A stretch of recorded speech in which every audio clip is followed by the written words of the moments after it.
네, 여러분 안녕하세요. 2022 찾아가는 교육정책 토크 콘서트에 오신 여러분 진심으로 환영합니다. 저는 오늘 함께할 아나운서 김하나입니다. 이번 행사는 교육부가 주최하고 국가평생교육진흥원 전국학부모지원센터가 주관하고 있습니다. 사실 새학기가 시작되고 봄날이 되면은 얼굴을 좀 마주하고 현장에서 만나뵐 수 있지 않을까 기대를 했었는데요. 참으로 혹독한 봄날을 보내고 있습니다. 정말 많이 아쉽지만 저희가 온라인을 통해서 현장 못지않은 생생함 오늘 전해드릴 수 있도록 노력하겠습니다. 이번 행사는 전국 학부모지원센터 유튜브 채널을 통해서 생중계되고 있는데요. 지금 전국에 계신 많은 학부모님들께서 함께하고 계십니다. 진심으로 반갑고요. 유튜브 채팅을 통해서 여러분 다양한 의견도 내어주시고 그리고 호응도 많이 해주시고 소통하시면서 오늘 즐거운 시간 만들어 가셨으면 좋겠습니다. 자, 그러면 지금부터 사춘기 자녀의 마음을 여는 부모의 대화법을 주제로 2022 찾아가는 교육정책 토크 콘서트 시작하겠습니다.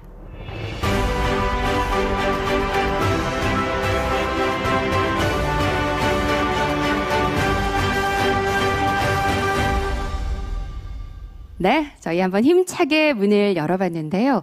저도 아이를 키우고 있습니다만 정말 매 순간 누군가, 특히 전문가의 도움이 절실합니다. 그런 의미에서 이렇게 소통할 수 있는 자리를 만들어주신 교육부 그리고 국가평생교육진흥원 담당자님들에게 다시 한번 진심으로 감사드립니다. 오늘 아마도 이 사춘기 자녀를 두신 부모님들 그리고 자녀가 사춘기를 앞두고 있는 부모님들이 특히 좀 많이 함께 하시리라 생각을 합니다. 물론 매 성장 단계별로 많은 고민들이 있겠지만 아무래도 우리 아이가 가장 예민한 시기 질풍노도의 시기라고 괜히 부르는 게 아니겠지요. 이 시기에 많은 고민들이 있을 텐데요. 참 이 시기에는 아이들의 자의식이 강해지는 만큼 부모하고 대화를 하지를 않습니다. 저희가 이 자녀와의 대화에 관련해서 설문조사 하나를 준비를 했는데요. 한 학부모 교육정보 커뮤니티를 통해서 나온 설문조사인데 결과에 따르면 하루 평균 자녀와 나누는 대화 시간이 66.2%가 1시간 미만이라고 합니다. 그러니까 부모 10명 중 6명이 하루 평균 1시간이 채 되지 않는 대화를 하는 것으로 나타났는데 이제는 사춘기가 찾아오는 시기도 점점 빨라지고 있고요. 또 이 코로나를 기점으로 집에서 아이들과 함께하는 시간은 더 늘어나면서 많이들 힘들어지고 있지요. 우리 아이들과 어떻게 대화를 해나갈 수 있을까요? 오늘 이 시간 함께 하신다면 정말 해결을 할 수 있는 그 실마리를 찾으실 수 있을 거라고 생각합니다. 자, 오늘 그래서 저희가 소아정신건강의학과의 최고 권위자를 어렵게 모셨습니다. 서울대학교 병원 소아청소년정신과에 재직 중이신데 이 교수님 진료를 보려면요. 짧게는 1년, 길게는 3년까지 기다리셔야 된다고 하거든요. 저희가 어렵게 모신 만큼 강연 시간 집중해서 들어보시면 정말 유익하고 소중한 시간이 되리라 생각합니다. 자, 그럼 이제 사춘기 자녀의 마음을 여는 부모의 대화법을 주제로 김북년 교수님을 모셔보도록 하겠습니다. 여러분 힘찬 박수로 환영해 주세요. 네, 교수님 안녕하세요. 안녕하세요. 반갑습니다. 네, 부탁드립니다. 반갑습니다. 오늘 이 자리에 이렇게 초대해 주셔서 감사드립니다. 여러 가지로 어려운 시기이고 특히 우리 소아 청소년들이 학교가 폐쇄됐다가 다시 열렸다가 이런 식의 여러 가지 반복되는 상황들 속에서 또래 관계 형성이라든지 여러 가지 학습적인 부분들 또 어린 친구들은 유아원이나 또 어린이집 또 유치원이 또 그런 식의 문제가 있다 보니까 언어 발달, 사회성 발달 뭐 이런 발달에 또 문제까지 생기고 있는 상황에서 교육부에서 이렇게 적극적으로 부모님들께 소통할 수 있는 방법을 알려드리는 그런 프로그램 만드신 거 굉장히 잘하신 것 같고 의미 있는 시간이 될 수 있도록 저도 노력하겠습니다. 특히 오늘은 이제 사춘기 자녀니까 주로 청소년기 친구들에 대해서 어떻게 우리가 도움을 줄 건가 하는 내용이 핵심이 되겠는데요.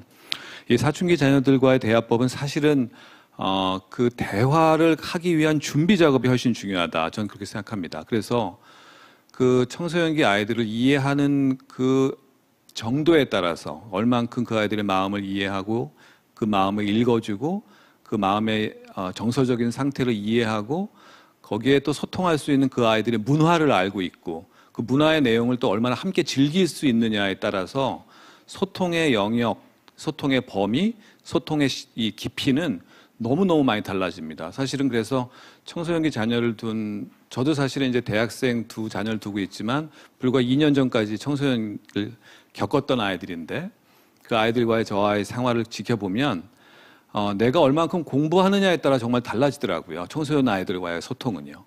정말 어떻게 보면은 그 아이들을 위해서 제 스스로가 공부도 해야 되고 마음 수련도 좀 해야 되고요. 또 그 아이들이 갖고 있는 여러 가지 어려운 점에 해결책도 알고 있어야 돼요. 사실은 부모님께서 물론 전문가적인 해결책을 알고 계시라는 얘기는 아닙니다. 하지만 어떤 방향으로 도와줘야 된다는 것을 알고 계셔야 될 것 같아서 오늘 제 강의는 그 내용들로 준비했습니다. 즉 첫 번째는 청소년기가 어떤 특징이 있는가 8개의 특징을 통해서 우리 아이들의 몸 상태, 마음 상태 그리고 그걸 다 총괄적으로 볼 수 있는 뇌 발달의 상태를 이해하셔야 아이들을 잘 도와줄 수 있다. 또 그 아이들 문화를 알아야 도와줄 수 있다. 그래서 그 내용을 준비했고 두 번째는 그 아이들을 직접 이제 만나시는 선생님들 또 아이들 한 SNS로 저희가 한 5천만 건 정도의 정확히 얘기하면 4,800만 건 정도의 온라인 데이터를 분석한 결과를 제가 갖고 왔습니다. 이거를 코로나 시기 전과 후를 비교해서 한번 보여드릴게요. 그래서 코로나 시대에 우리 청소년 친구들이 어떤 경험을 하고 매일매일을 살아가는지 생생한 그 아이들의 SNS 문건 데이터를 가지고 분석한 결과를 보여드릴 겁니다. 그러고 나서 부모님들이 어떻게 도와줄 수 있는지에 대한 이야기들로 이어가면 오늘 이 시간이 끝나고 나시면 아마 우리 아이들이 어떤 상황이구나는 그 아이들의 특징에 대해서 청소년기라고 하는 시기의 특징을 이해하게 되실 거고 두 번째는 코로나 시대를 살고 있는 현재 우리 아이들의 마음 상태 내용이 어떤 생각들을 하고 있는지를 이해하게 되실 거고 그 세 번째로 그 아이들을 어떻게 도와줄 수 있고 소통할 수 있고 대화할 수 있는지에 대한 방법을 아시게 될 겁니다. 그래서 그 정도를 공부하시면 아마 오늘 집에 돌아오는 중학교, 고등학교 아이들 만나실 때 좀 다른 모습으로 만나실 수 있을 거라고 저는 생각을 합니다. 그래서 이 청소년 시기를 이해하면 소통 방법이 보인다는 얘기고요. 그러기 위해서 우리는 청소년기를 이해해야 되는데 아마 청소년기에서 많이 나오는 교과서적인 커멘트들이 여기 나와 있는 이런 내용이에요. 나라는 정체성을 찾아가고 또래 관계가 중심이 되고 자율성과 소속감을 느끼면서 기회와 위기가 공존하는 시기. 이게 무슨 뜻인지 아시나요? 근데 내용을 읽으시고 나서요. 한국말이니까 아마 뜻은 아실 거예요. 근데 이게 구체적으로 내 아이한테 어떻게 적용되는지 오늘 그 얘기를 해볼 겁니다. 첫 번째 특징이에요. 그러면 정체성을 찾아가는 우리 아이들한테서 나타나는 첫 번째 특징이 뭐냐? 바로 이겁니다. 권위에 대해서 도전하는 거예요. 기존 질서를 인정하지 않는 겁니다. 그래서 제일 싫어하는 게 뭐다? 우리 아이들이? 꼰대예요, 꼰대. 꼰대가 무슨 뜻이죠? 기존 질서를 지키려고 하는 사람들이에요. 옛날에는 말이야로 시작하죠, 대부분 얘기들이. 뭐 라떼가 또 나오기도 하고요, 가끔씩. 기존 질서의 옹호자들을 제일 싫어해요. 왜냐하면 그 기득권자들이 이미 다 판을 짜놓고 자기들한테만 이득이 되게끔 만들어 놓은 걸 청소년들은 이미 알고 있어요. 그걸 너무 싫어합니다. 그래서 도전하고 판을 바꾸려고 그러고 자기들이 맞다고 생각하는 세상 쪽으로 나가려고 하는 거예요. 그게 청소년기의 가장 큰 특징입니다. 그 청소년기는 반항과 변혁의 시기예요. 기본적으로. 그 아이들이 그렇게 반항과 변혁을 하지 않으면 세상이 발전하지 않습니다. 그건 제가 뒤에 좀 더 말씀드릴게요. 바로 그게 정체성 확립이라는 단어로 도덕책이나 사회책에 나온 겁니다. 우리 아이들의 정체성 확립에는 뭐가 따라간다고요? 권위에 대한 반항, 꼰대에 대한 도전이 따라간다는 거 꼭 기억하십시오. 그래서 우리 아이들은 늘 기존 질서에 대해서 불만이 있어요. 그러니까 이 불만을 갖고 있는 태도를 비난하거나 억누르지 않도록 해야 됩니다. 왜? 그 아이들은 세상을 바꿔가고 있는 중이니까. 자기의 정체성을 찾아가는 중이니까요. 두 번째 특징. 그렇기 때문에 이 청소년 친구들은 주류 문화를 만들 능력은 없어요. 주류 문화 누가 만들어 놨다 지금? 네, 꼰대들이요. 네, 우리 같은 권위자들이 만들어놨어요. 주리 문화. 학교 문화는 이래야 돼. 종교 문화는 이래야지. 집안의 가족 문화는 이거야. 우리 집의 가훈이 뭔데? 이렇게 얘기하는 부모님과 선생님과 교장 선생님 훈화를 들으면서 삽니다. 우리 청소년들이. 근데 마음속으로는 무슨 생각하고 있다? 웃기고 있네. 네, 그러면서 뭘 만든다? 비주류 문화를 만들어요. 그게 바로 하위 문화라는 겁니다. 근데 이 하위 문화를 알고 있어야 우리가 청소년들을 진짜 이해하는 거예요. 선생님 말을 고분고분 잘 듣는 상위 1%의 전교 10등 아이들만 데리고 얘기하는 거는 아무 소용이 없다는 거예요. 나머지 99%의 아이들은 딴 생각하고 있습니다. 그 아이들을 비난할 게 아니라 그 아이들을 이해해야 돼요. 그리고 안아줘야 되고 수용해줘야 되고 인정해줘야 된다. 그러기 위해서 우리는 청소년기 하위 문화를 이해하는 거 노력해야 되는 거죠. 힙합이라는 음악이 처음 나왔을 때 말이에요. 미국에서 흑인에다가 흑인 청소년들이 불렀거든요. 그러니까 어떻겠어요? 주류에서는 와 완전히 깡패들. 저거 마약 중독자의 자녀들이야. 저거 엄마 아빠는 다 마약 중독이고 그 마약 중독 자녀들이 저런 짓 하고 돌아다니는 거야. 그 밤에는 도둑질을 하거나 강도짓을 해. 심지어 살인도 하고. 이런 식으로 힙합에 대해서 굉장히 부정적인 낙인을 찍었었어요. 한동안 진짜로. 근데 지금 어떻게 됐죠? 힙합이 새로운 문화를 이끄는 음악 문화를 이끌어 만들어내고 있습니다. 바로 그게 청소년들 문화의 힘이에요. 그러니까 우리 꼰대들이 지금 문화를 우리는 알고서 좋다고 그러는데 10년 뒤의 문화는 누가 만든다? 네, 지금 청소년들이 만들고 있는 이걸 가지고 만드는 거라는 걸 우리가 알고 있어야 돼요. 대표적인 거 이거 한번 보십시오. 이 사진.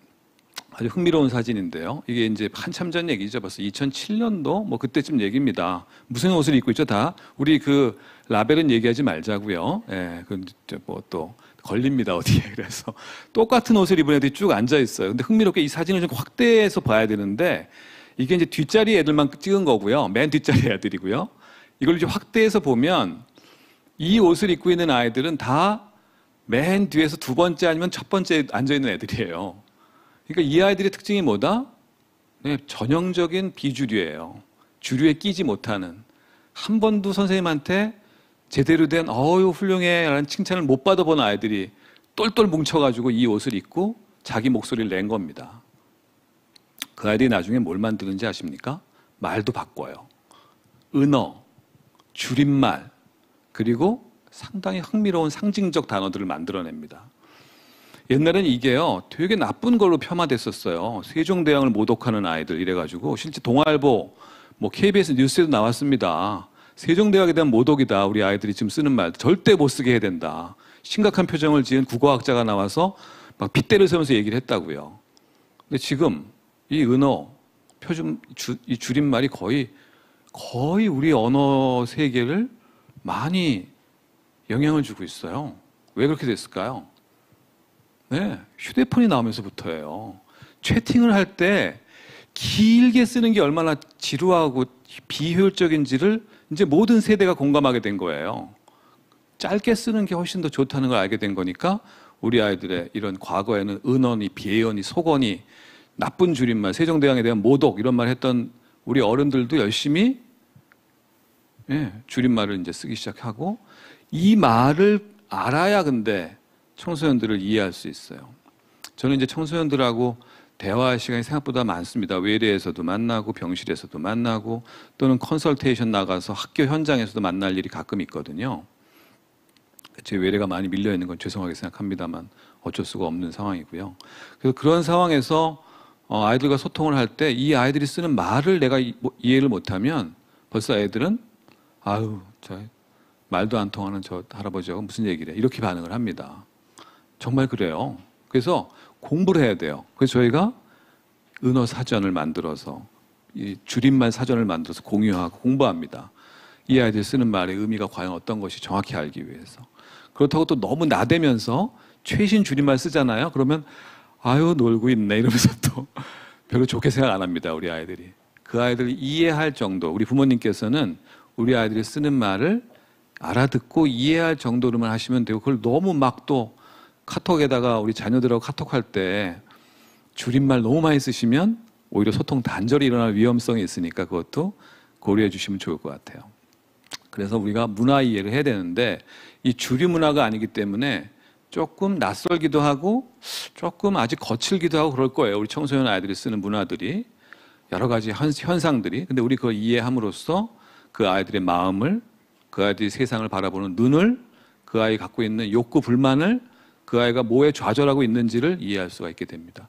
그래야 진짜 그 마음을 공감하고 도울 수 있는 기회를 만들 수가 있으세요. 그것도 우리 부모님들, 저 같은 어른들의 역할 중에 하나라고 저는 생각합니다. 자, 그리고 세 번째 특징. 사실 이게 이제 오늘의 하이라이트 중에 하이라이트인데요. 청소년기는 뇌가 완전히 바뀌는 때예요. 그렇기 때문에 아까 첫 번째 청소년기에 대한 슬라이드에서 보여드렸던 위기이자 동시에 기회라는 말이 정말 맞는 말입니다. 우리들 아이들의 뇌 발달은 어떻게 보면은 태어날 때 한 번 엄마 뱃속에서 출산해서 36개월까지 한 번 큰 변화가 있고요. 그건 기본을 만들어가는 변화였죠. 그렇죠? 말을 배우고 운동, 걷기를 시작하고 엄마의 얼굴을 알아보고 애착을 만들어내는 가장 기본적 생존 구조를 우리 뇌 안에 장착하는 시기라면 청소년기는 뭐냐 하면 어른이 돼서 살아갈 모든 준비를 몇 년 동안에 우리 뇌에 장착하는 시기입니다. 이 시기가 어떻게 이용되냐, 활용되냐, 경험되냐에 따라서 정말 위기에 빠지는 어른들이 될 수도 있어요. 실제 정신질환이 가장 많이 발생하는 때가 언제다? 청소년기입니다. 왜? 뇌 발달이 가장 많이 일어날 때 가장 위험할 수 있는 시기예요. 또한 반면에 이 시기를 굉장히 건강하고 도움이 되고 enrich, 풍부하게 보내게 되면요. 굉장한 재능, 갖고 있던 충분한 포텐셜을 100% 발휘할 수 있는 그런 뇌로 성장할 수 있어요. 그거의 갈림길에 서 있는 게 우리 중학교, 고등학교 아이들입니다. 교육 문제가 여기 바로 연결되는 거죠. 그래서 우리 뇌 발달에서 가장 핵심적인 게 인간만이 갖고 있는 특성 중에 하나가 바로 이 가지치기라는 현상이에요. 이 가지치기는 뭐냐면요. 우리 뇌가 이제 태어나서 만 3세까지 기가 막힌 언어 기능, 뭐 운동 기능, 사회성 기능 다 장착을 했고요. 그 다음에 이제 조절 기능을 또 장착하고요. 주의력 조절을 포함한 조절 기능, 학령기에 들어가서는 학습 기능을 장착해요. 다양한 형태야. 인지학습, 언어학습, 사고력, 창의력 이런 것들을 장착합니다. 그리고 청소년기가 딱 시작되면 무슨 일이 벌어지느냐? 그 전체적인 우리 뇌의 시스템을 탑다운 컨트롤하는 헤드쿼터를 재정비하기 시작합니다. 그게 어디냐? 바로 전두엽이에요. 그 전두엽의 재정비가 바로 전두엽의 가지치기라는 현상으로 나타납니다. 그거 개념적인 얘기 아니야. 그 근거가 있어요. 에비던스가요. 이게 저희들이 하고 있는 뇌발달 연구 중에 한 사진을 보여드리고 있는 건데요. 여기 분홍색으로 표시된 영역이 바로 두께가 점점 줄어드는 영역이에요. 특정 시기 동안에. 근데 아동기 때는 주로 어디가 가지치기가 일어나냐 하면 운동과 관련된 영역, 시각과 관련된 영역, 시지각, 운동 조절 여기가 집중적으로 아동기 때는 많이 가지치기가 일어나요. 그럼 가지치기라는 게 도대체 뭐야? 불필요한 것들을 잘라내고 가장 효율적인 뇌로 만들어내는 과정입니다. 마치 우리가 겨울을 준비할 때 메인 줄기에 연결되는 핵심 가지들만 남겨놓고 나머지 가지들을 싹 쳐내죠. 그럼 그 다음에 봄이 되면 어떻게 돼요? 더 네트워크가 풍부한, 더 생존력이 뛰어난 나무로 바뀌어 있거든요. 겨울을 나기 위한 그 과정 속에서 더 훌륭한 성장을 하기 위해서 만드는 게 가지치기인데 우리 뇌를 보면은 우리 뇌는 인간의 뇌만이 특징적인데요. 필요한 양보다 한 125%에서 150%의 시냅스를 더 많이 만들어줘요. 기본적으로. 항상. 그러고 나서 환경에 딱 적응을 시킵니다. 그 다음에 그 아이가 그 환경 속에서 어떤 뇌를 많이 쓰는지를 뇌 자체가 모니터링을 해요. 얘는 전두엽에 사고력 관련된 걸 굉장히 많이 쓰네. 그러면 그쪽이 계속해서 전기적 신호가 많이 간다는 걸 뇌 스스로가 파악하는 겁니다. 그럼 그 전두엽의 그 부위를 계속해서 활성화시키고 나머지는 가지치기를 해버리는 거예요. 그렇게 되면 어떻게 될까요? 남아있는 부위는 훨씬 더 네트워크도 넓어지고 효율성도 증가되고 정보 처리 속도도 빨라지고 정말 뛰어난 뇌가 되는 겁니다. 이건 뭘 의미하냐냐? 가지치기란 현상은 인간이 환경에 적응하는데 최적화된 상태로 만들어주기 위해서 인간만이 가지고 있는, 인간이 어떻게 이 엄청난 지구라는 환경 안에서 이 수많은 동물들과 싸우면서 넘버 원이 됐을까요? 저는 이 가지치기가 있었기 때문에 가능했다고 봅니다. 가장 완벽한 환경 적응체로 만들어주는 과정이에요, 이게 바로. 근데 그게 청소년기에 이제 일어나는 거고, 특히 전두엽에서 일어난다는 겁니다. 그 전두엽 가지치기가 잘 되면은 바로 인간 중에서도 가장 전두엽 기능이 뛰어난 인간이 되는 거예요. 그럼 전두엽 기능이 뭐길래 전두엽 기능이 뛰어난 인간이 되는 게 뭐가 유리한데, 여기 한번 보십시오. 전두엽이 어떤 기능을 보이는지. 첫째, 사회적 상황에 대한 이해 능력이에요. 판단을 할 수 있어요. 내가 지금 여기서 어떻게 처신해야 되겠구나, 어떻게 행동해야지 내가 이 조직 내에서 서바이버 되겠구나, 이런 거를 판단할 수 있는 능력. 둘째, 부정적 정서, 분노, 좌절, 시기심, 질투심, 이런 거를 잘 조절할 수 있는, 가장 컨트롤하기 어려운 감정적인 상태를 잘 조절해서 겉으로 드러내지 않고 경쟁자한테 그걸 노골화시키지 않고 상사 앞에서 그런 행동을 표현하지 않고 잘 견뎌내면서 적응할 수 있는 능력. 그리고 계획, 문제 해결 능력. 네. 충동 조절, 주의력 조절 능력. 내가 하는 행동이 어떤 결과를 가져올 거라는 걸 예측하는 능력. 이게 다 전두엽의 능력이에요. 어떤 건지 아시겠죠? 인간이 사회적 생활을 하는, 소위 사회화 과정에서 사회적 적응을 하는데 가장 중요한 능력이 바로 전두엽 능력이고, 이거를 가지치기를 통해서 완성하는 시기가 언제다? 바로 중학교, 고등학교, 이 시기입니다. 근데 문제는 뭐냐면은 이 전두엽의 가지치기가 일어나는 동안에는 말이에요, 이제 가지치기가 끝나고 나면 이제 정말 기가 막힌 브레인이 되는 거예요. 가장 효율적이고 가장 완성된. 근데 가지치기가 끝나는 시점까지는 계속 가지치기가 일어나고 있잖아요. 그때 무슨 일이 벌어지냐 하면 전두엽이 기능이 떨어져요. 아까 얘기한 사회적 상황도 잘 판단하지 못하고 좀 어리버리해지고 애들이, 그리고 감정 조절이 잘 안 되고 질투심 같은 걸 많이 느껴서 막 따돌림 같은 것도 많이 하고. 잘 생각해 보세요. 이게 중학교 때 내 모습일 수도 있습니다. 분노감이 막 올라와가지고 엄마 앞에서 괜히 화를 버럭버럭 내고, 아침에 자기도 모르게 짜증이 나는데 이유는 모르겠는데 짜증 컨트롤이 안 되고, 순간적인 욕구 때문에 이 행동하면 내가 2주일 있다가 시험 망쳐서 엄마한테 거의 핸드폰이 뺏긴다는 걸 알면서도 당장의 쾌락에 내 몸을 맡기고, 이런 행동들을 하게 된다는 거예요. 그러니까 청소년기 어떻게 보면 이 가지치기라는 현상 때문에 전두엽의 기능이 일시적으로 떨어진 상태가 중학교 때 가장 극심한데, 이 전두엽 가지치기가 가장 심하게 나타나는 때가 중학교 초반이거든요. 남자아이들은요. 여자아이들은 초등학교 후반부터 중학교 2학년까지, 남자아이들은 중1 때부터 중3까지예요. 한 1년 정도가 여자아이들이 빠릅니다. 이 가지치기 현상이. 뇌발달도 약간 차이가 나요. 남녀 차이가 있습니다. 여자아이들이 조금 더 빨라요. 그러니까 이 사춘기에 들어와 있는 청소년기 아이들에서 왜 도대체 이 아이들이 전두엽의 기능을 제대로 못하는지를 그동안에 몰랐다가 가지치기라고 하는 브레인 디벨롭먼트 현상을 정확하게 이해하게 됨으로써 이 아이들의 어려움들을 이제는 정말 근거 있게 객관적으로 이해할 수 있게 된 겁니다. 거의 모든 아이들이 경험해요. 상위 1%로 경험하지 않는 거 아닙니다. 그리고 두 번째, 또 하나의 이제 어려움이 닥쳐오는데요. 이 시기에 바로 5번째 특징인 성 호르몬의 변화입니다. 바로 이게 사춘기랑 가장 밀접해 있죠. 사춘기라는 거의 뜻은 원래 영어로 퓨버티란 뜻인데, 그건 남자아이들이 이제 몸에서 정자를 만드는 시기이고, 여자아이들은 난자를 만들어서 생산해낼 수 있는 시기를 얘기해요. 그래서 뭐가 되는 거예요? 우리가 아이를 낳을 수 있는 수태 능력을 갖게 되는 시기가 바로 사춘기라고 하는 겁니다. 그걸 준비하기 위해서 어떤 일이 벌어지느냐, 우리 몸 안에서는 성 호르몬이 엄청난 속도로 분비가 돼요. 이 그림을 제가 포인터로 찍어드리면 좋을 텐데 포인터를 좀 쓰지 못해서 좀 아쉽습니다만, 밑에 X축이 나이예요. 그리고 세로의 Y축이 남성 호르몬의 농도입니다. 혈액 내의 농도.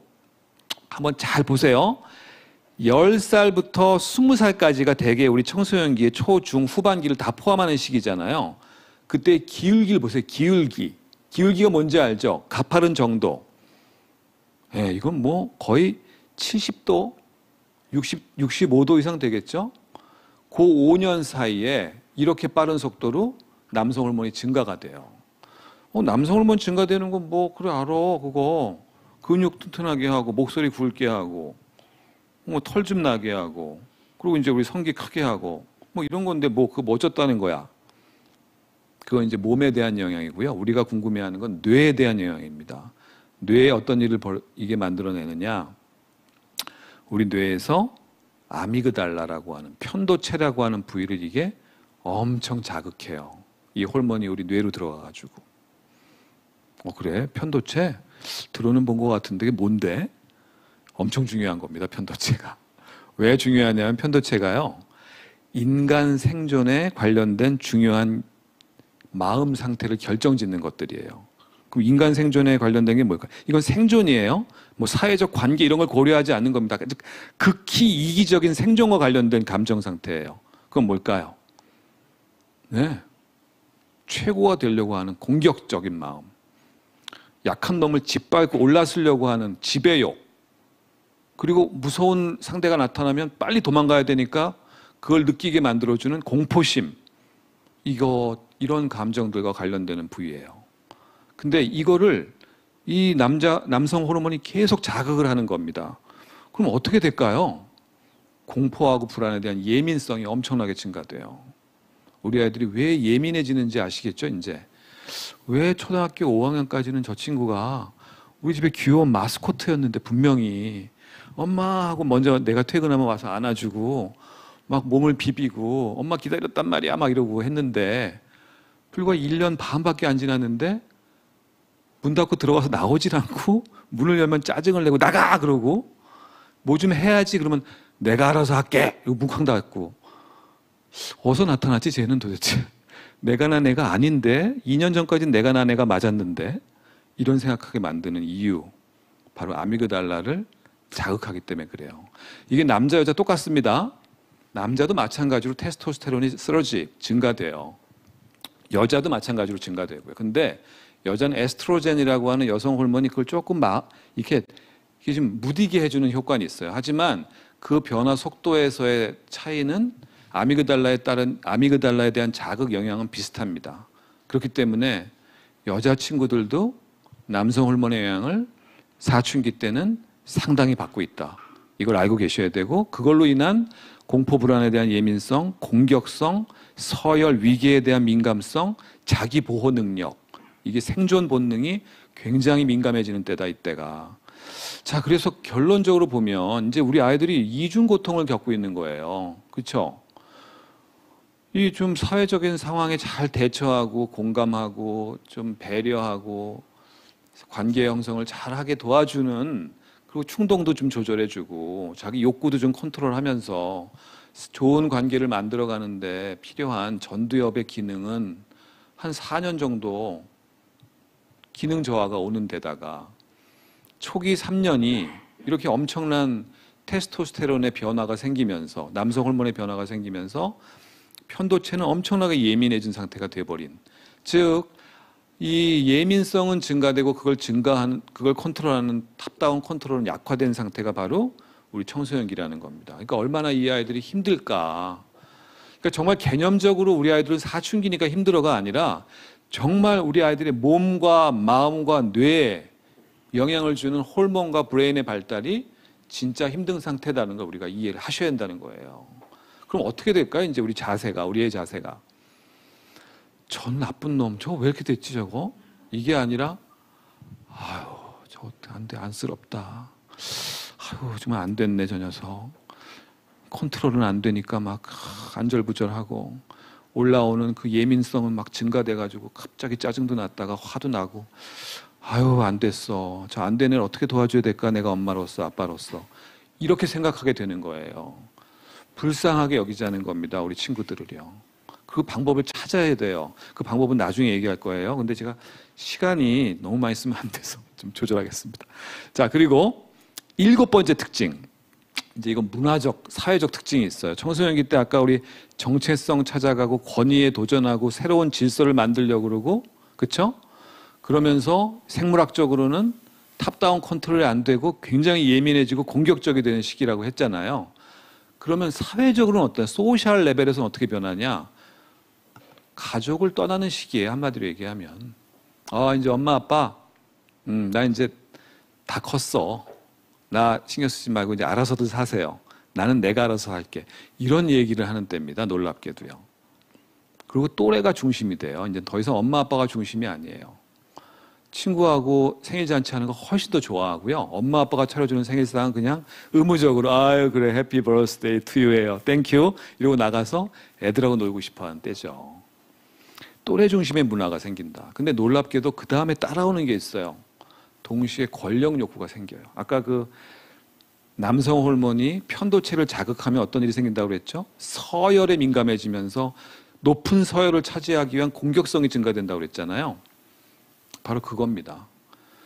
초등학교 때까지만 해도 삼총사로 잘 지내고 놀이 중심으로 잘 어울리고 서로 친구 집에 옮겨 다니면서 재밌게 지내던 애들이 중학교 1학년, 2학년 한번 잘 살펴보세요. 조금 달라집니다. 하나 리더가 하나 이렇게 생기고요. 빵 셔틀까지는 아닌데 걔를 챙겨주는 약간 부하 비슷하게 행동하는 애가 이렇게 하나 생겨요. 그 중간 보스가 하나 생기고요. 삼총사에 서열이 생겨요. 그게 물론 뭐 힘 때문에 신체적 힘으로 영향을 받을 수도 있고 공부 잘하는 애 순서일 수도 있고 잘생긴 애 순서일 수도 있고 집이 부자인 애 순서도 있을 수 있고 그건 굉장히 그 아이들이 접하고 있는 문화적 가치관에 따라 달라집니다. 뭐가 서열을 나누는 기준인지는 대한민국 사회는 공부예요. 아직도. 공부 잘하는 놈이 장땡입니다. 그래서 공부하려고 매달리는 거죠. 우리 아이들이. 물론 일부 학교에서는 또 잘생긴 애가 한 경우도 있긴 있어요. 보니까요. 근데 어쨌든 서열이라는 게 생기면서 권력 욕구가 나오고 그로 인한 아이들의 따돌림 문제가 생기기 쉬운 때입니다. 3총사나 5총사 중에서 따돌림을 당하는 아이가 생기기 시작해요. 이때가요. 너무나 안타깝죠. 어저께 친구였는데 오늘은 가해자처럼 행동하는 경우가 있더라는 겁니다. 그리고 8번째 특징. 이건 우리나라에 좀 더 독특하고요. 동아시아에 독특합니다. 즉 대만, 중국, 한국, 일본의 더 독특한 문화예요. 이 문화는. 이 특징은. 이 상황은 청소년들에게 뭐냐? 굉장히 학업 스트레스가 많고요. 경쟁이 치열하고요. 1등이 아니면 별로 챙겨주질 않는 그런 문화, 그런 사회, 그런 학교, 그런 입시 제도를 갖고 있어요. 물론 뭐 미국도 하버드 가고 싶은 애들 물론 있죠. 근데 기본적으로 대학 진학률이 30%예요. 10명 중에 3명만 대학 가려고 그래요. 나머지 7명 대학을 왜 가? 이렇게 생각해요. 우리나라는 어떻죠? 10명 중에 9명이 대학 가야 된다고 생각하고요. 모두 다 서울대학 가고 싶어해요. 물론 연대, 고대도 물론 있지만요. 그 다음 순서는. 제가 서열을 정당화하자는 얘기가 절대 아닙니다. 지금 우리나라 사회의 문화가 그렇다는 거예요. 교육 문화가. 그러다 보니까 모든 아이들이 공부를 하려고 그래요. 90% 아이들이요. 왜? 대학 가야 되니까. 그러니까 엄청난 숫자의 아이들이 입시라고 하는 엄청난 경쟁 속에 중학교 1학년 때 들어옵니다. 중1 때부터 관리가 시작되는 때거든요. 소위 관리. 시간, 성적, 또래 관리가 이제 본격적으로 시작돼요. 근데 그게 언제랑 맞물려 있다고요? 청소년 시기랑이요. 그러니까 사실은 우리나라 청소년들이 굉장히 많이 참고 살고 있습니다. 지금 그거 아셔야 돼요. 엄청나게 참고 사는 아이들이에요. 이 아이들이요. 근데 참고 살지 않고는 못 배기게 만들어놨어요. 시스템을 지금. 너 좋은 대학 가서 좋은 직장 얻고 돈을 그래도 연봉을 꽤 벌어야 좋은 여자친구, 남자친구 사귀고 좋은 커리어로 좋은 인생 살 수 있어. 이게 초1, 초2, 초5부터는 본격적으로 관리에 들어가고요. 대부분의 아이들이 이제 국제학교 가야 되고 외고 가야 되고 뭐 과학고 가야 되고 하니까요. 그렇게 쭉 살다 보니까 이 친구들이 진짜 믿고 있거든요. 그렇게요. 그거 아니면 굉장히 낙오자라고 생각해요. 나중에 우울증과 이게 왜 도대체 우리나라에서 많은지가 이걸로 대부분 설명이 됩니다. 그래서 제 의견은 그거예요. 어쨌든 높은 스트레스가 있다는 거 인정을 할 수밖에 없습니다. 이거를 뭐 갑자기 깰 수 있는 방법이 누구도 없어요, 지금요. 그래서 이 상황을 어떻게 도와줄까에 대한 걸 우리 부모님들이 진짜 고민을 하셔야 된다는 거예요. 알고 있어. 근데 이거 깰 수 없잖아. 자, 그러면 그 다음에는 어떻게 도와줘야 되지, 우리 아이들을? 이런 생각으로 연결될 수밖에 없는 상황이다. 거기에 코비드가 몰려왔습니다. 거기에 코로나가 시작됐어요. 지난 2년간이요. 근데 청소년기가 가장 민감한 시기예요. 물론 많은 분들이 고통받고 있습니다. 전 지구상에 살아가는 거의 모든 사람들이 고통받고 있다고 보시면 돼요. 근데 누가 가장 민감하게 고통받고 있느냐? 저는 청소년이라고 생각해요.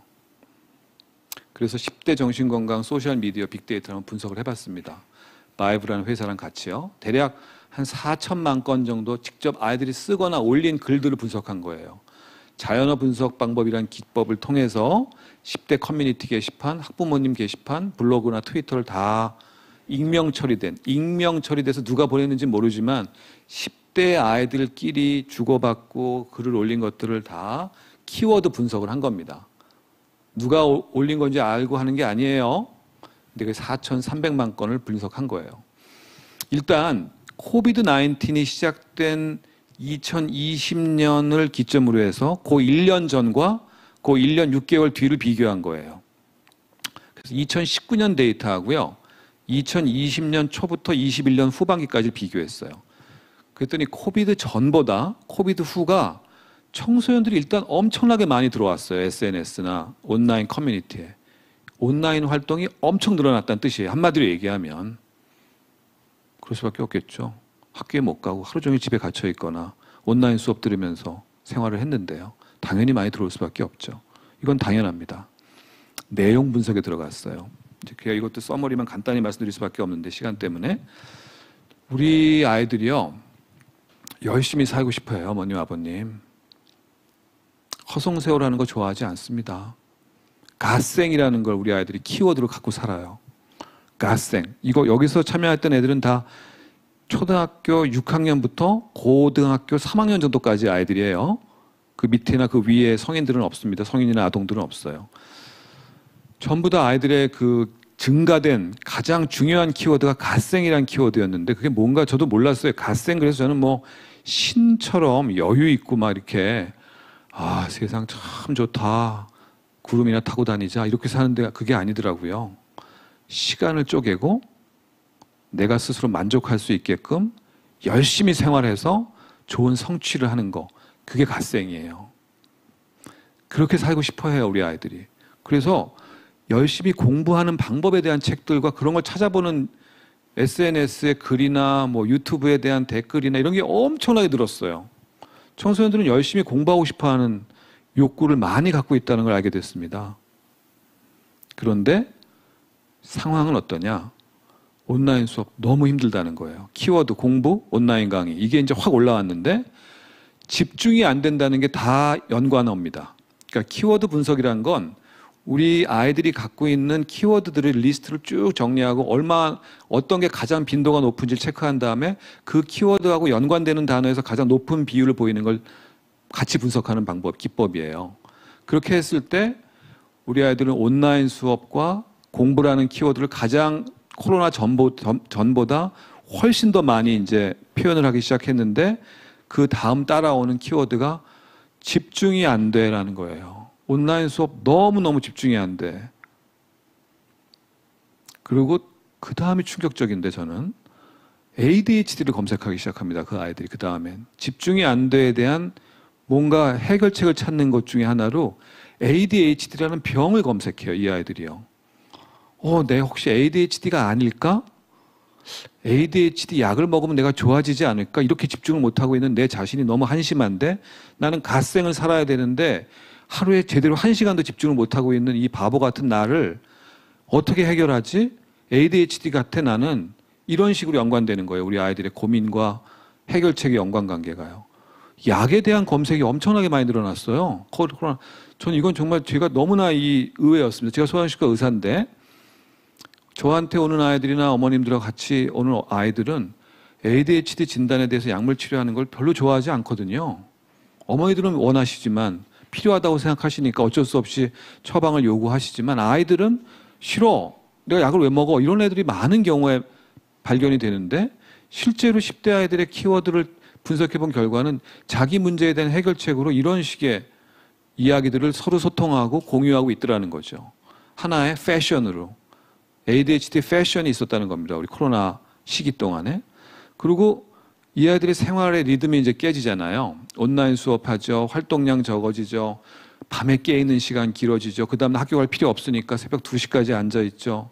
공부는 안 되고 집중이 안 되니까 유튜브 보죠. 게임하죠. 그러면서 이제 아이들이 집중 안 되는 상태에서 시간만 흘러가니까 새벽까지 잠을 못 자는 일이 생기고 밤낮이 바뀌고 라이프 사이클이 무너지면서 수면 문제가 굉장히 늘어났습니다. 이게 두 번째 키워드예요. 문제 중에서는요. 그리고 또 수면제를 찾고요. 우울증에 대한 키워드 분석도 굉장히 많아졌어요. 지난 2년간 우울증에 대해서 자기가 도움을 받고 싶다는 요구사항, 기대 이런 것도 많아지고 부모님한테 대해서 자기 문제를 호소하는데 부모님은 내가 아무리 힘들다고 얘기해도 도움이 안 된다고 생각을 합니다. 우리 아이들이. 키워드 분석을 통해서 본 거예요, 이건. 근데 도움이 안 된다라고만 생각하는 게 아니라요. 더 큰 내용이 있었어요. 내가 힘들다는 거를 부모님한테 말하는 게 부모님한테 주는 부담이 너무 싫어서 싫다는 아이들이 굉장히 많았어요. 코로나 시대 때 우리 부모님들도 힘들다는 거를 다 알고 있는 거예요, 우리 아이들이요. 힘들어하는 부모님한테 내가 힘들다는 걸 또 얘기하는 게 얼마나 큰 불효, 부담, 해서는 안 될 나쁜 행동으로 생각하는 경우가 많더라는 겁니다. 그래서 숨기자, 얘기하지 말자 이런 내용들이 상당히 많고 또 한편으로는 말해도 소용이 없더라. 부모님은 네가 알아서 잘하라고만 한다. 나는 힘들어서 도움 받고 싶은데 라는 얘기들이 굉장히 많았어요. 그리고 자해, 이 자해라는 키워드가 굉장히 늘어납니다. 코로나 이전에도 물론 SNS상에 이런 이슈들이 많이 있어서 걱정을 많이 하고 있었는데 코로나 이후에 상당히 더 많이 늘어났어요. 우울감의 증가랑 관련이 있다고 저는 생각합니다. 엄마한테 자해를 들키지 않아야 된다라고 하는 그런 연관 검색도 굉장히 많이 늘어났고요. 상대적으로. 그래서 이런 우리 아이들이 가지고 있는 고통의 정도를 이제 해결하는 방식에 대한 이야기들이 아까 약이라든지 뭐 ADHD 검색, 뭐 수면제 이런 얘기로 나왔다고 했는데 그럼 우리 아이들이 학교에 대해서는 어떤 기대를 갖고 있느냐를 봤어요. 그랬더니 우리 아이들한테 가장 큰 도움을 주는 사람은 내가 마음이 힘들 때, 뭐 우울이라는 것과 검색 같이 했을 때, ADHD랑 같이 연관 검색을 찾았을 때 보니까 담임 선생님이었어요. 역시 담임 선생님이 학교에선 제일 믿을 만한 사람이라고 느끼고 있어요. 우리 아이들은요. 그분한테는 뭐든지 얘기할 수 있고 그분한테는 좀 도움을 청할 수 있을 것 같다는 생각을 아이들은 하는 겁니다. 청소년 아이들은요. 상담 선생님, 저는 사실 상담 선생님이나 위클래스 선생님이 굉장히 도움 줄 거라고 생각했거든요. 아직 아니에요. 아직 아닌 것 같아요. 별로 좋아하지 않아요. 상담실 가는 것도 싫어하고 믿지 않습니다. 아직은요. 믿으면 안 된다는 말까지. 물론 이건 많은 아이들에서 나온 얘기는 아니에요. 위클래스를 말로 표현했던 아이들의 키워드 검색에서 나온 얘기인데 긍정적인 코멘트보다는 믿으면 안 된다. 이런 표현들이 좀 많았어요. 안타깝게요. 그 믿으면 안 되는 이유가 뭘까 봤더니 비밀 보장이 안 된다는 거예요. 내가 하는 얘기들이 금방 친구들한테 퍼지는 것 같다. 같다죠. 진짜인지 아닌지 몰라요. 얘 스스로도. 엄마가 왜 내가 한 고민을 그 다음날 알게 될까? 뭐 이런 식의 얘기들하고 연결되어 있어요. 이게요. 그래서 기댈 수 있는 그런 곳이 아직 안 되고 있다. 하지만 상담 선생님은 케이스 바이 케이스라는 얘기가 많이 나와요. 굉장히 도움받았다. 이분이 진짜 나한테 큰 힘이 됐다는 아이들도 있고 완전히 반대도 있고요. 서머리하면 코로나 이후에 10대는 갓생을 꿈꾸지만 굉장히 힘든 집중력의 어려움과 생활의 어려움, 수면의 어려움, 라이프 사이클의 변화에 따른 적응의 어려움을 겪고 있더라. 이 아이들은 해결책을 원하는데 엉뚱하게도 병리적인 접근을 자꾸 하려고 그러고 약을 찾는, 아마 이게 뭔가 이 아이들 사이에서 패션일 수 있겠다는 생각이 들어요. 그리고 우울증과 자해에 대한 그런 표현과 검색이 굉장히 늘었다. 그리고 아이들을 도와주는 방식에 있어서 담임 선생님의 역할에 대한 기대가 굉장히 크고 상대적으로 상담 선생님에 대한 역할은 아직은 미숙한 부분이 많다. 이렇게 요약할 수가 있습니다. 근데 이 말씀을 제가 드리는 이유가 이 청소년기 아이들이 바로 정신건강 문제가 가장 많이 생기는 시점이기 때문에 그렇거든요. 이 표를 한번 보십시오. 이건 이제 저희가 전체적인 유병률 데이터, 그러니까 내셔널 데이터 중에 어떤 병의 유병률이 얼마나 되는지를 연령별로 분석해서 유병률의 패턴을 이제 그림으로 표현해 본 거예요. 그러면 대표적인 게 ADHD 이제 맨 위에, 그러니까 밑에 위에서 바로 그 다음 거 보시면 파란색인데 초등학교 때까지는 굉장히 높게 나타나요. 한 10% 정도 나옵니다. 초등학교 전체 아이들 숫자 중에 10명 중에 1명이에요. 그랬던 게 중학교 한 3분의 1 정도 감소되고요. 고등학교 또 한 3분의, 그 중에 3분의 1이 감소되고 성인기가 되면 반 정도로 떨어지거든요, 유병률이. 그러니까 이건 상당히 발달 과정에서 좋아지는 문제구나 하는 걸 알 수가 있죠. 그렇죠? 반면에 이렇게 봉긋이 올라와 있는 거 보세요. 녹색으로 된 거 보십시오. 그게 이제 문제가 되는, 주로 청소년기 때 이슈가 되는 문제들인데 뭡니까? 세 가지가 있잖아요. 초등학교 때는 별로 없다가 청소년기 때 쑥 올라왔다가 성인기 때 좀 줄어드는 거. 게임 사용장애, 그리고 공격적인 행동 문제를 갖는 품행장애, 그리고 우울증과 동반된 자해와 자살. 이게 문제가 되는 핵심 문제라는 걸 우리가 알 수가 있죠. 그리고 청소년기 때 시작되는 거가 이제 맨 아래쪽에 보시면 보라색으로 된 거 보죠? 그거 보시면 청소년기 때 쑥 올라가는 게 있죠. 성인기로 가면서. 그게 이제 대부분 성인기 때 발병한다고 알려져 있는 이제 조현병, 뭐 강박장애, 물질남용 이런 것입니다. 그래서 어떻게 보면 이 노란색으로 표시된 시기가 청소년 시기거든요. 제가 노란색 색깔을 만들어 놓은 데가 그때가 가장 많은 때예요.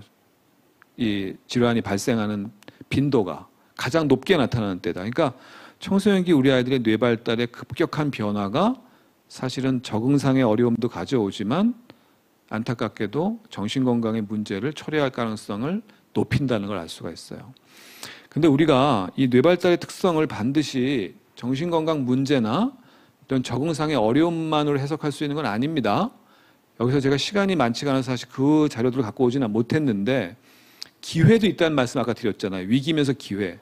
그러니까 청소년기 때에 이러한 전두엽과 관련된 브레인 디벨롭먼트나 초등학교 때까지 갈고 닦은 언어학습, 창의력 기반 활동, 인지 기능에 엄청난 그런 장착된 능력들이 청소년기 때 꽃을 피우는 때예요. 또 동시에 아까 얘기한 그런 자기 정체성의 탐구라든지 세상에 대한 변혁의 욕구라든지 새로운 것을 추구하는 그런 힘이 굉장히 강해지는, 또 신체적인 에너지가 남성 호르몬이 최고인 때거든요. 이때가요.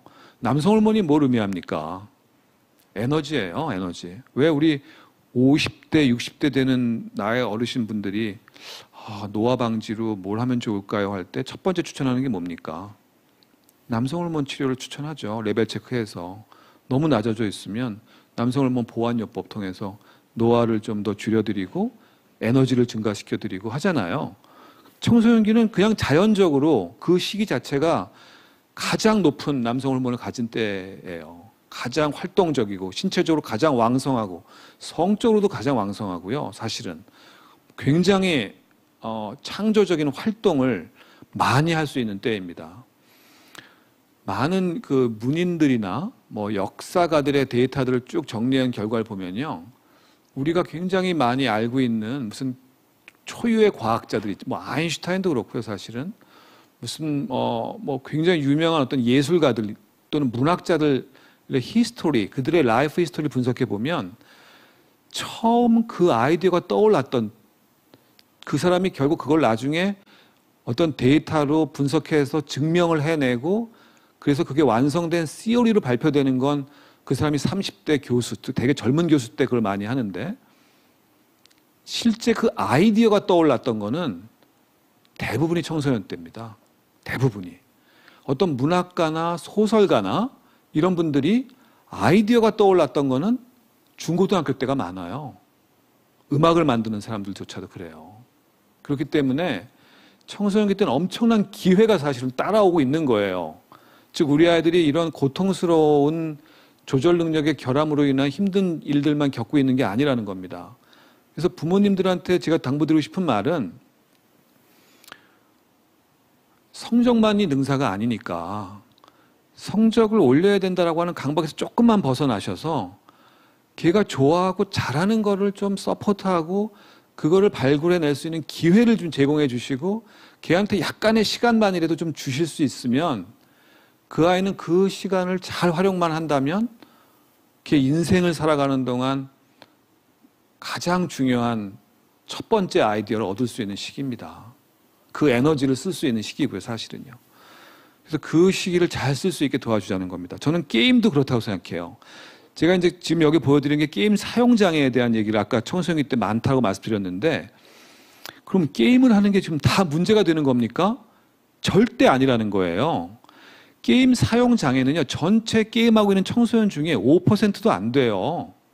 나머지 95%는 게임을 가지고 굉장히 훌륭한, 재밌는, 좋은 걸 만들어내고 있어요. 사실은요. 단순히 스트레스 해소만이 아니라 끝내주는 아이디어도 거기서 찾는 애들도 있고요. 훌륭한 시나리오를 거기서 쓰는 애들도 있습니다. IGD라고 하는 이 게임 사용장애라고 하는 거의 진단 기준은 근본적으로 게임을 많이 한다고 다 진단 기준에 해당되는 게 절대 아니에요. 게임을 하면서 동시에 대인관계, 학업, 진로, 기회, 일상생활의 모든 기회를 뺏길 때 그때 게임 장애라고 우리가 도움을 줘야 되는 상태라는 걸 얘기해 주는 것 뿐이지 게임을 많이 해요 우리 애는. 야 이거 게임 장애야. 이렇게 생각하지 마시라는 부탁 말씀을 제가 드리는 겁니다. 그래서 게임에 대한 몰두나 그 정도가 너무 심해서 본인이 게임을 통제하려는 욕구가 있는데 통제를 못한다거나 다른 활동을 다 이것 때문에 뺏긴다거나 기본적으로 이게 문제가 되는 걸 알면서도 계속 눈속임을 하면서 이런 활동을 한다거나 이제 이러면 그땐 도움을 받을 필요가 있을 가능성이 있고요. 그러면서 동시에 학업, 대인관계 이게 다 무너져 내리는 상태라면 그건 반드시 도움받아야 된다. 왜? 그건 정말 게임 사용 장애니까요. 근데 그게 아니라면 적당한 게임을 통해서 즐기고 거기서 새로운 아이디어를 얻고 새로운 관계를 만들어내고 그걸 통해서 다양한 자기만의 뭔가를 찾아가는 아이들의 하나의 도구로서 쓰는 아이라면 그건 너무너무나 훌륭한 게임 활용법을 쓰고 있는 거고 사실은 게임이라는 세상은 메타버스하고 연결된다. 사실은요. 앞으로 이 아이들이 딱 10년 뒤부터 이제 본격적으로 세상에 뛰쳐나왔을 때 할 수 있는 그 세상의 활동들이 연결되어 있는 거예요. 그걸 못하게 해야 될까요? 그러니까? 그걸 뺏어야 될까요? 절대 그럼 그 아이한테 기회조차 안 주는 거죠. 그래서 저는 이제 요걸 말씀드리면서 핵심적인 걸 뭘 말씀드리고 싶냐면 우리 아이들이 왜 게임에 몰입하느냐를 좀 말씀드리고 싶어서 갖고 왔어요. 기본적으로 게임을 할 때 우리 아이들이 왜 빠져드느냐 이거예요. 특히 청소년 친구들이 어른들에 비해서 이유가 있습니다. 첫째, 우리는 게임을 하면서 온라인상에서 자기의 감정, 판타지, 욕망, 자기의 어떤 그런 희망과 기대를 어떤 그 게임 속의 활동들로 다 투사하는 경향이 있어요. 이건 어른이나 아이나 똑같아요. 그래야지 게임이 재밌거든요. 와, 이걸 하면서 진짜 내가 누굴 죽이는 것 같고, 막 누구를 뺏는 것 같고, 땅을 갖다 차지하는 것 같고, 1등이 되는 것 같고, 왕이 되는 것 같고, 군주가 되는 것 같아야지만 재미가 있지. 아휴, 이거 군주 되는 거야? 아휴, 왕 돼서 뭐해? 이런 마음을 갖고 게임하면 그게 재미가 있겠습니까? 아니죠. 그러니까 투사란 현상, 무의식적인 현상인데 내가 이런 욕망을 투사함으로써 즐기고 있는 겁니다. 두 번째, 억제가 상실돼요. 이건 게임 문제하고도 연결되고 게임의 어떤 효과와도 관련되는데 익명성, 비가시성, 시간적인 융통성 이런 것들이 다 자유로워지잖아요. 한마디로 한계가 없고 위계가 없고 자기를 숨길 수가 있는 상황인 거예요. 본래 내 모습을. 그리고 나는 여기서는 A라는 캐릭터로 새롭게 태어나는 겁니다. 새로운 존재감, 새로운 정체성을 갖게 되는 거니까 우리 아이들은 마음껏 자기 내면적인 욕구를 발산할 수 있게 돼요. 그리고 시간과 공간을 초월하니까 얼마나 신나고 재밌겠어요. 미국에 있는 아이하고도 게임할 수 있고, 영국에 있는 아이하고도 게임할 수 있고, 아프리카에 있는 아이하고도 그 아이가 만약에 컴퓨터만 있다면 게임할 수 있는데 얼마나 신나고 재밌어요. 그래서 우리 아이들은 기본적으로 청소년기 때 아까 말씀드린 대로 변화를 만들어내고 싶어하고 기존 질서를 부수고 싶어하고 내가 갖고 있는 욕구를 표현할 수 있는 새로운 장을 만들어내고 싶어하는 그 마음을 새로운 정체성으로 이렇게 표현하는 겁니다. 아바타 형태로. 근데 바로 이 아바타라고 하는 것들이 나중에 뭐가 되는 거다? 게임 속의 캐릭터가 되는 거고 10년 뒤에 뭐가 된다고요? 메타버스의 내가 되는 거예요. 메타버스 세상에서 내가 활동하는 이미지가 이 중에 하나가 될 거예요. 나는 사자를 좋아해. 오케이. 사자 이미지 가지고 나는 가게도 온라인 쇼핑몰도 만들고 교육 사이트도 만들고 리딩 그룹끼리 모여서 하는 무슨 커뮤니티도 만들어낼 거란 말이에요. 이거예요, 바로. 우리 아이들은 지금 미래를 살아가고 있는 겁니다. 게임을 통해서. 그러니까 우리가 이 아이들이 정말 게임 사용 장애라고 하는 진단 기준에 맞는지 어떤지를 우리 어머님들은 판단하기 어려우시잖아요. 그러니까 이제 한 가지만 보시면 될 것 같아요. 이 아이가 이거에 몰입하느라고 뭘 잃어버리고 있는지를 잘 들여다보세요. 근데 그 잃어버리고 있는 게 진짜 심각하고 얘한테 중요한 거라면 그걸 찾아주기 위해서 도움을 줘야 되고 전문가의 도움을 받으셔야 될 때가 있을 겁니다. 근데 그 아이가 잃어버리는 게 별로 없고 오히려 이렇게 새로운 걸 얻을 수 있는 기회를 많이 만들어내고 있다면 그걸 막거나 뺏지 마시라는 겁니다. 오히려 부모님이 이 안에 들어가 보세요.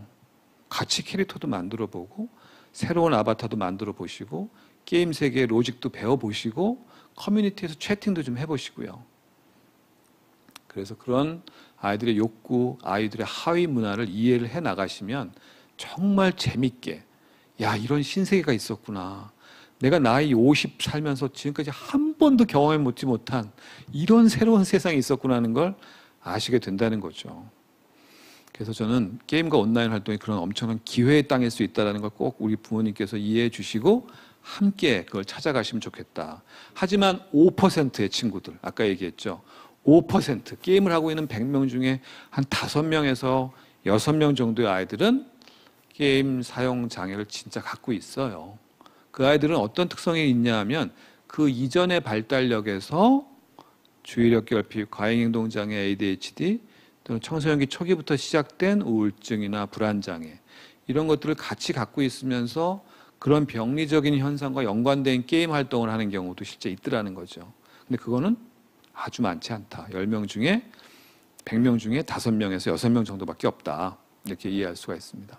그래서 우리는 이 IGD라는 병을 이제 한 300여 명의 아이들을 저희가 분석을 해봤더니 그런 기본적으로 청소년기 때 빠지기 쉬운 게임이라든지 이런 온라인 세상의 특성들이 있다는 거죠. 아까 얘기한 공간, 시간을 초월하고 위계가 없고 자기의 몸과 마음에서 느끼는 욕구와 욕망들을 마음껏 투사할 수 있고 새로운 캐릭터를 창조해서 정체성을 만들어낼 수 있는 이런 재미가 있는 기회를 엄청 갖고 있으니까 그 속성 때문에 게임에 많이 빠지는데 문제는 그게 거기서 즐기고 경험하는 걸로 끝나는 게 아니라 그 다음으로 연결되는 문제가 돼요. 그 다음에 연결되는 게 뭐냐? 인지 결함, 행동 억제 결함, 이제 시간 통제가 안 되는 겁니다. 한마디로 얘기하면. 그리고 게임만이 나에게 유일한 즐거움이라는 잘못된 생각에 빠지는 거예요. 그래서 집착, 과몰입, 과다 사용, 그 다음에 중독으로 실제 연결되는 경우가 있어요. 그게 바로 100명 중에 5명의 게임 장애 아이들인데요. 그럼 마지막 관문은 뭐냐? 그거에 진짜 병이 돼서 정신과까지 와야 되는 그거를 막아주는 관문은 사회적 지지망이에요. 제가 볼 때는요. 여기서 다시 거꾸로 돌아갈 수가 있어요. 다시 거꾸로 돌아가서 건강한 게임 사용으로 들어갈 수가 있습니다. 그런데 그게 어떤 걸까 봤더니 가족에서의 도움이라는 거예요. 부모, 자녀 간의 소통. 물론 그 이전에 원래 아까부터 갖고 있던 그런 ADHD 문제가 있었다면 그걸 도와주는 치료를 먼저 해주거나 또는 약물 치료를 하면서 게임 중독을 같이 치료하는 경우도 있고요.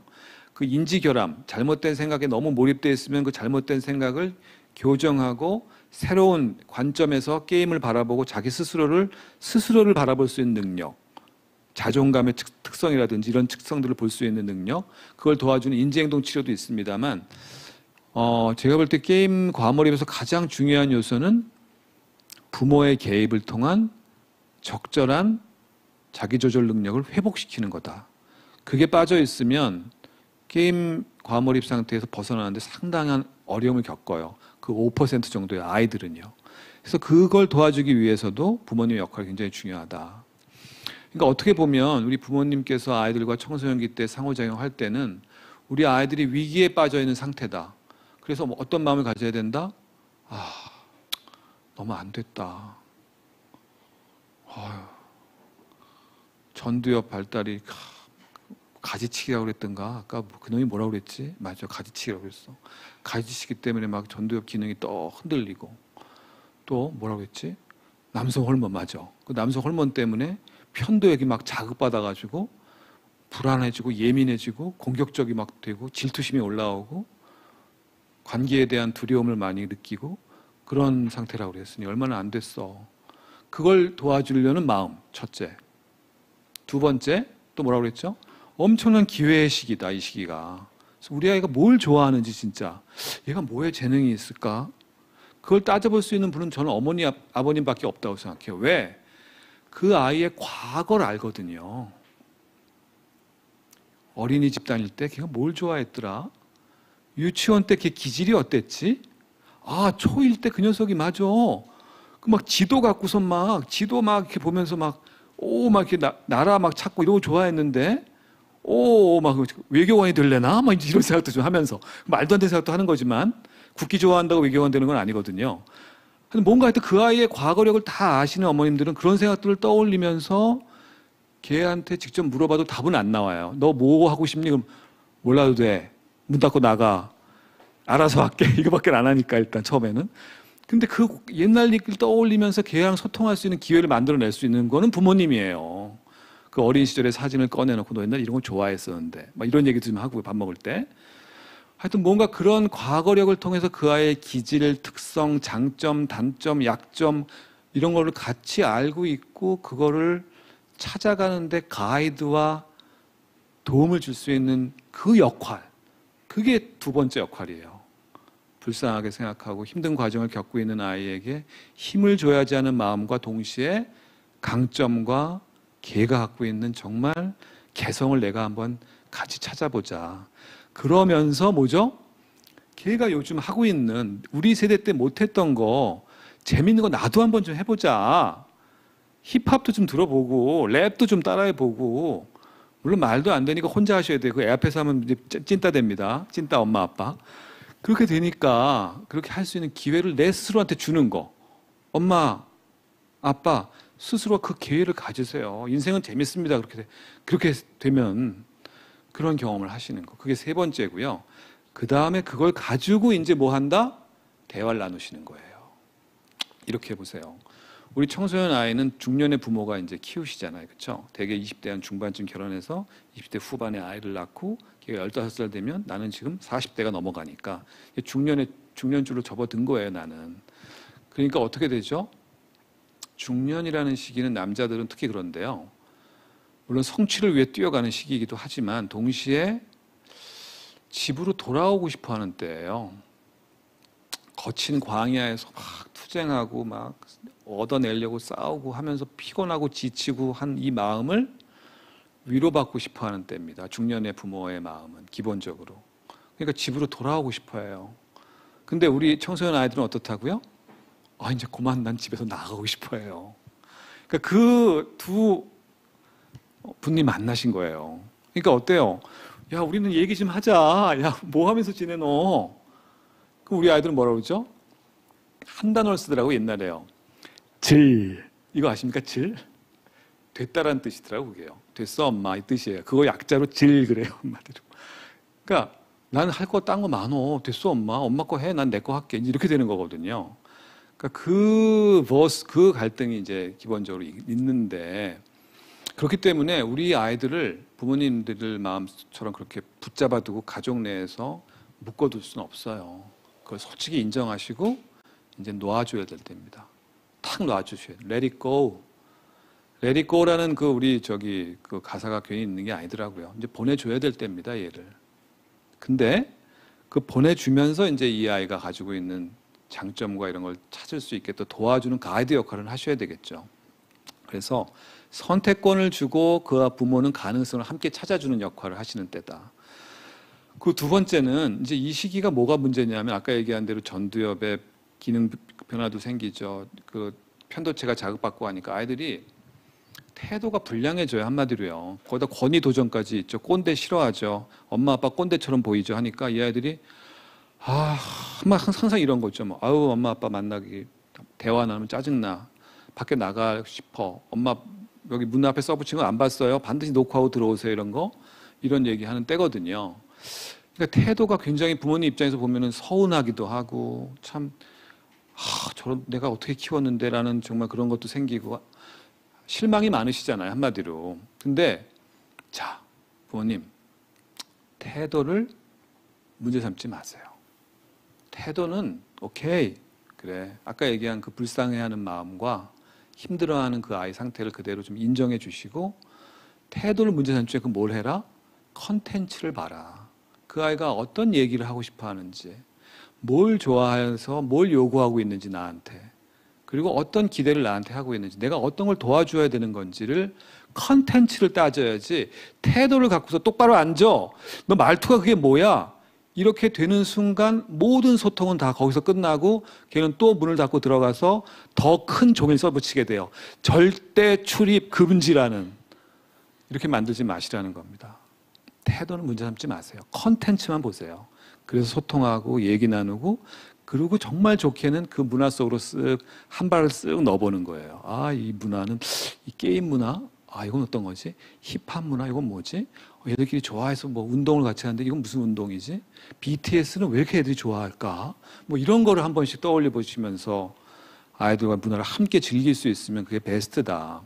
두 번째, 잘 싸우는 부모가 되세요. 근데 싸움이 이게 막 이기려고 싸우는 게 아니라 타협과 문제 해결을 해나가는 토론으로서의 싸움이에요. 그러니까 싸움을 피하지 마세요. 우리 아이들은 싸움을 걸어옵니다. 사실은요. 도발을 많이 해요. 밥 먹다가 어떤 거 도발하냐 하면 이런 거요. 아빠 행복해요? 이런 거 도발해요. 우리 아이. 청소년 애들은 가만히 있어봐. 내가 야 어려운데 좀 이따 얘기해줄게 잠깐만. 이렇게 되는데 진짜 그런 질문 툭툭 던집니다. 아빠 회사에서 지금 무슨 일 하고 살아요? 책상에 맨날 앉아있죠? 그거 재밌어요? 이런 얘기. 사실 내 마음속에 있는 그 어떤 아픈 부분을 건드립니다. 툭툭. 근데 그거를 불량한 녀석, 도전적인 놈 이렇게 생각하지 마시고 그 아이하고 좋은 토론의 기회라고 생각하세요. 얘가 내 일에 관심을 갖게 됐네? 그렇다는 건 내가 뭘 하는지 알고 싶어 한다는 거고 내가 뭘 하는지를 얘한테 좀 알려줄 수 있는 좋은 기회가 됐구나. 엄마 아빠가 얼마나 힘들게 돈을 버는지도 좀 알려줘야 되겠다. 이런 기회가 될 수도 있는 거예요. 예를 들면 토론을 하세요. 그럴 때 물론 말도 안 되는 얘기도 서로 하게 되고 그걸 통해서 얘의 마음을, 얘의 생각의 구조를 알게 돼요. 우리 청소년들은요 굉장히 지식적인 게 뛰어난 특정 영역의 지식이 있는데 그 지식을 통합하는 능력이나 그 지식이 어떻게 연결되어 있는지 잘 몰라요. 그리고 시야가 좁아요. 그러니까 굉장히 좁은 범위 내에서 깊이 알지만 넓게 보지 못하고 그거를 제대로 자기 생활 속에 통합은 잘 못합니다. 어려운 언이 많아요. 그래서 극단적인 생각, 너무 편협한 걸로 그냥 판단해 버리려고 하는 마음, 터널 비전 이런 게 많거든요. 그런 인지적인 왜곡들을 부드럽게 우리는 그렇게 도발적으로 챌린지하는 게 아니라 부드럽게 약간 유머를 섞어가면서 아빠는 앉아있지만 앉아있는 거 편해. 너는 맨날 서 있지? 뭐 이렇게 얘기하는 건데 예를 들면 뭔가 이런 접근법을 부드러운 것을 드러내면서 아이들의 맹점 어떤 그런 논리의 모순들을 슬쩍슬쩍 건드려주면 그 아이는 이것 봐라 토론이 되네 이 남자하고 꼰대인 줄 알았더니 이렇게 되면서 토론이 시작돼요. 그럼 진짜 그 아이한테 도움 줄 수 있어요. 그때부터는 같이 책도 찾아볼 수 있고요. 좀 더 알아보자. 위키피디아 읽어가면서 같이 디스커션 할 수도 있고요. 나무 위키 보면서 이게 뭐가 오류가 많은지 찾아볼 수도 있고요. 그런 걸 할 수 있어요. 그래서 정말 걔를 도와줄 수 있는 기회가 된다. 즉 그 기회를 놓치지 마세요. 그런데 그러려면은 부모가 3박자를 도와줘야 된다. 첫째, 공감. 아, 그래. 너가 그런 거 관심 있어 하는구나. 둘째, 솔직한 토론. 세 번째, 격려. 그러니까 이제 10분 남았다는 뜻은 10분 강연 시간이 있다는 말씀이죠. 네, 지금 끝내야 된다는 뜻이야. 감사합니다. 난 지금 끝내서 10분 동안 딴 걸 해야 되는 얘기인 줄 알고 큰일 날 뻔했습니다. 지금. 네. 그 다음에 세 번째, 문 쾅 닫고 들어가거나 또는 문 들어오지 마. 내가 알아서 할게. 라고 하는 그 아이들의 말을 좀 응원해 주세요. 서운해하지 마십시오. 아, 네가 이제 레디고 할 때가 됐구나라고 그냥 인정해 주세요. 일단은요. 그래. 시간 되면 또 얘기하자. 알았어. 미안해. 엄마 밖에 있을게. 아빠 저기 텔레비 볼 테니까 와서 언제든지 얘기해. 이러고 나가주면 돼요. 그냥 조용히. 거기서 뭘 하는데 도대체 뭐 이렇게 하지 마시고. 이상한 영상 보는 거 아니니? 그건 아빠 얘기죠. 애는 안 봐요. 그런 거죠. 문제 이렇게 되는 거거든요. 그래서 알아서 할 길을 응원해 주자. 네. 그 선택의 폭이 넓다는 걸 알려주시고 선택권이 얘한테 있고 결정권이 얘한테 있다는 걸 인정해 주셔야 돼요. 그러면 그 아이 존중하게 되고 정말 알아서 할 길을 응원할 수 있게 돼요. 오케이. 알아서 하는 거 좋은데 힘들면 얘기해. 이런 마음이 생기게 되세요. 그러면 그때 진짜 소통할 수 있는 공간이 생겨요. 저는 부모님이 소통이 안 되는 제일 큰 이유가 조급하세요. 오늘 당장 지금 이 시간에 절대 급한 마음 갖고 우리 청소년 아이 만나지 마십시오. 긴 안목. 그래 이번 주 안에 얘기하면 되지 뭐. 이번 달 안에 한번 토론해 보자. 이런 마음 갖고 편하게 접근하셔야 됩니다. 그리고 반항하는 거, 인상 찌푸리고 있는 거죠. 침묵. 에휴, 엄마가 떠들어봐. 난 얘기 안 할 거야. 침묵. 무시. 계속 딴 데 보고 있잖아. 이러고. 그런 걸 존중하세요. 네가 얘기하기 싫구나. 그래 그럼 얘기 오늘 그만하자. 끝낼 수 있어야 돼요. 쿨하게. 똑바로 봐. 눈을 어디다 두는 거야. 이거 지적해봤자 아무 소용없고 그 다음부터 문이 탁 닫힙니다. 그래서 뒤에서 응원한다. 난 기본적으로 오케이 네 인생 이제 네가 사는 건데 나는 뒤에서 응원해 줄게. 이런 마음. 그리고 아까 얘기한 건 똑같은 거죠. 문화활동 같이 참여하는 거 얘기 나왔었고요.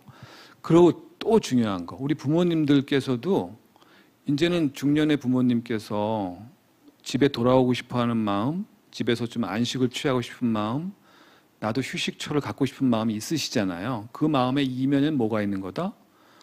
과거를 돌아보고 싶은 마음이 있는 거예요. 내가 뭘 성취했는지, 뭘 잃어버렸는지, 뭘 놓치고 살았는지.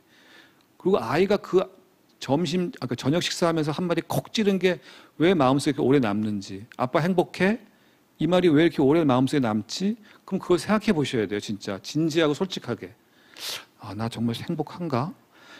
아이의 얘기를 통해서 받는 자극들을 진지하게 생각하고 부모님이 아이의 행동과 생활을 통해서 자신의 과거를 돌아볼 수 있어야 된다. 마지막으로, 이게 마지막 슬라이드인데요. 이 부모에 도와주는 것 중에 부모는 아이 문제를 발견할 수 있는 역시 첫 번째 사람입니다. 물론 청소년들이 첫 번째로 자기 문제를 얘기하는 사람은 부모가 아니에요. 우리 SNS 데이터도 그랬고요. 모든 데이터들에서 나오는 일관된 연구 중에 가장 내가 어려움에 처했을 때 첫 번째로 누구한테 얘기하니 할 때 가장 높은 비율은 친구입니다. 두 번째가 부모였어요. 그런데 부모님이 그걸 질투하지는 마시고요.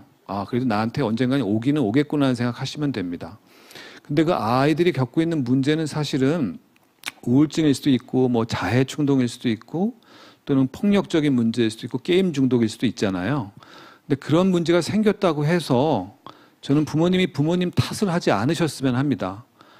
가장 착하고 성실하게 산 사람한테도 갑작스러운 비극이나 엉뚱한 상황은 철회될 수 있어요.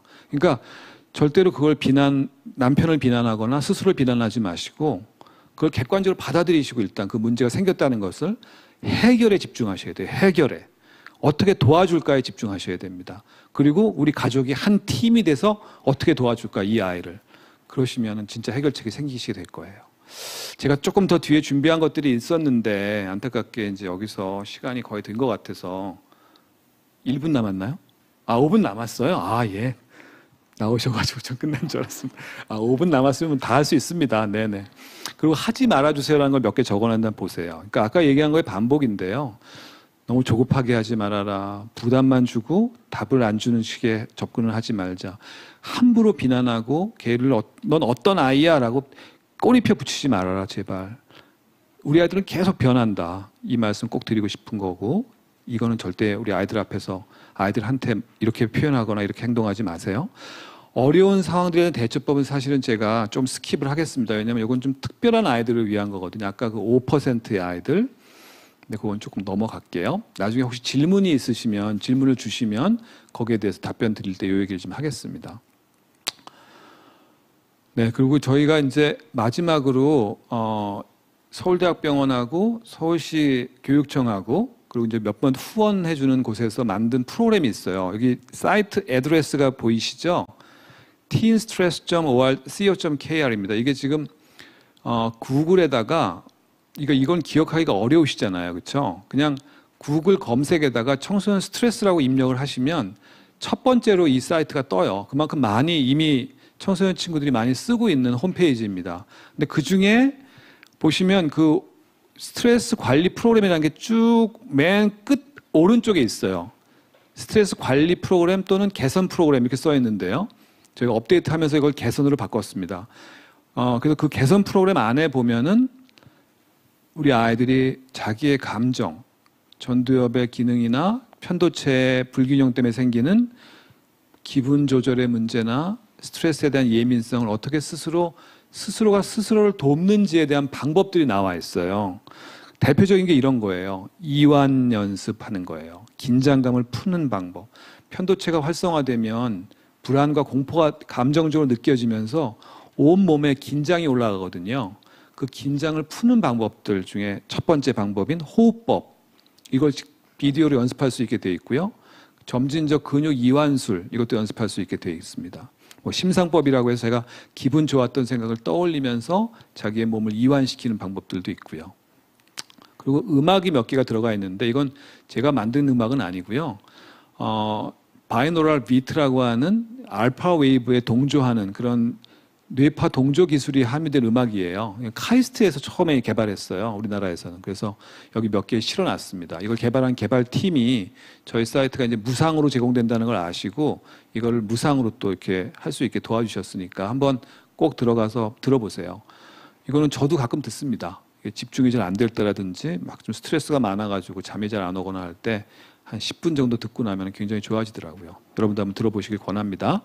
그리고 마음 챙긴 기법이라든지 뭐 이런 것들은 나중에 또 읽어보시면서 따라해 보시면 좋을 것 같아요. 그래서 이런 게 효과가 있었다는 거고요. 네, 그래서 제 내용이 여기까지인 것 같습니다.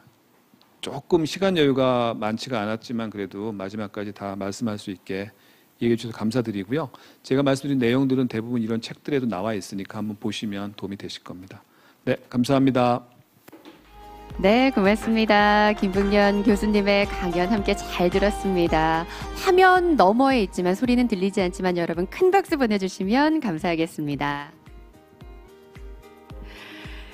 네, 앨리스님께서 지금 딱 저의 얘기 같아서 울컥하네요 라고 써주셨고 이외에도 많은 분들이 우리 집 이야기다, 우리 아들 이야기다 공감을 하시면서 경청을 하셨거든요. 정말 많은 분들이 우리 아이들이 사춘기를 겪으면서 또 함께 고민을 하고 있구나라는 걸 알게 되었습니다.